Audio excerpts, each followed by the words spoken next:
Hey there. Bobby with Onondaga Cave State Park. Today we're going to talk about Speleothems, which is the pretty parts of the cave. So we're going to talk about the science behind Speleothems, the kinds that you'll see in the cave. So first we'll start in the classroom and talk about the science and the chemistry behind it, and then we'll go into the cave and see them for ourselves. Now we're back at our idealized cross-section here. So here we have our beta zone and our phreatic zone. And the thing to know about cave formation is basically just this back and forth play in chemistry. So things are dissolved and things are precipitated and deposited and then redissolved and so on and so forth. So we start with the rain is dissolving the rock, and then the rock is then kind of reprecipitated as speleothems, which is what we're talking about next. So speleothems come from the Greek speleon and thema, which literally means cave deposit. So we have our water, or H2O, and our carbon dioxide, CO2, which is just in the atmosphere. And these two will combine to form what's called carbonic acid, H2CO3. Now, this is kind of the chemical formula that's mostly correct for rainwater because it's slightly acidic, very, very slightly acidic. It's got a pH of about 5.5 normally. So we take that rain, that H2CO3, that carbonic acid, and then we can combine it with CaCO3. That's our rock. That's CaCO3 limestone here. So when you have an acid and then you have this carbonate rock, it's a base. You have that acid-base reaction. And then there are several more reactions that happen really quickly, which we're not going to go into. So we're just going to say science happens. And then at the end, what you're left with, what comes out is CoCO3. It's your calcite. And your CO2 and your H2O, so you get water and carbon dioxide. So now these are pretty much right back where we started, just as back and forth. And this can kind of go on and on and on. This can redissolve once your H2O and CO2 combine once again. That happens sometimes. So there are several different types of speleothems. There's well over 300 different kinds. And we're going to go in the cave and check out a few of them. Now, when we talk about speleothems, we can break them into 2 or 3 broad categories. Dripstones, formed by the dripping action of the water. You can see them dripping all around me here. And flowstones, formed by the flowing of water. And probably the most basic of these speleothems are going to be soda straws. So soda straws are what I have here all around me. They're really hollow tubes with water dripping through the center of those tubes with the calcite crystallizing around the outside of each water droplet. If that tube clogs up somewhere in the middle, water can no longer pass through the center, but it backs up and it'll spill around the outside, and then you start getting these nice cone-shaped stalactites. This is a stalactite. We know this because it sticks tight to the ceiling. Now in the center of each one of those stalactites, there's that parent soda straw that we talked about. And the stalactite drips water on the ground, building up a pile of calcium, which we call a stalagmite. So here we have 2 very large examples of stalagmites. And we know they're stalagmites because they might reach the ceiling one day. Now, behind me we have one active and one inactive stalagmite. This one that's active is getting a drip from about 50 feet overhead, and it's dripping on the stalactite. Now, USGS came in a few years back, and they did a scan of this room with some really high-resolution LiDAR scanning, and were able to get very accurate volumetric measurements of these twins here. And what they determined using those volumetric analysis is that these things are about 500,000 years in age, which pretty old, I guess.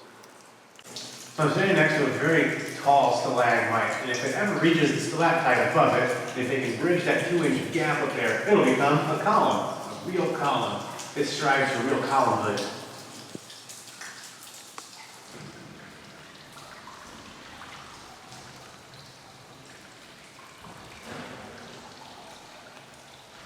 So here we have a whole bunch of speleothems, and several we've talked about. So we have your soda straws, which are part of the dripstones, and you have these columns and stalagmites, also part of your dripstones. But there are some speleothems that are not formed by either dripping water or flowing water. And what you see around here, these are called halectites. And there's a lot of really small ones, and some of them can be very large. Some of them come out looking like reindeer antlers. And these are formed when water is being squeezed out of the pores of the rock here. Sometimes it's squeezed out of the ceiling or the walls or some other stalagmite or something.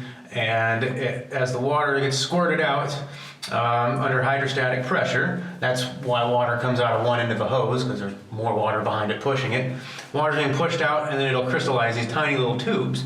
And these tubes are so small that they don't necessarily succumb to gravity like your tubular soda straws do, but they just kind of curl around and they make these really intricate looking halectites. Some caves have some fantastic varieties of helictites. This cave has a few good ones, and here they are.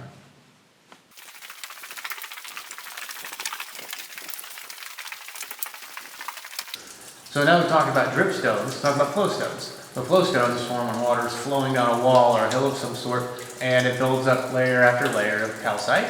And over here we have a really nice example of a flowstone. It's got two different colors on it, and it's flowing down in these textures that we'll call draperies. Now to the right of that flowstone, on the floor, you'll see some rimstone dams, is what those are called. It's that stair-stepped terrace-looking structure. Now water's flowing down this hill, and it meets some irregularity in its path, and it'll build a wall right there, and it'll spill over and build another one, and so on and so forth, all the way down the slope. So that's what we call those rimstone dams, type flowstone. So here in the water we have shelf stones that form at roughly the water surface. Shelf stones are neither dripstones nor flowstones, but that's where calcium comes out of solution in the water that's here, and it sticks to whatever it can on the water surface. So in this case, it's sticking to the wall and parts of stalagmites that are pre-existing.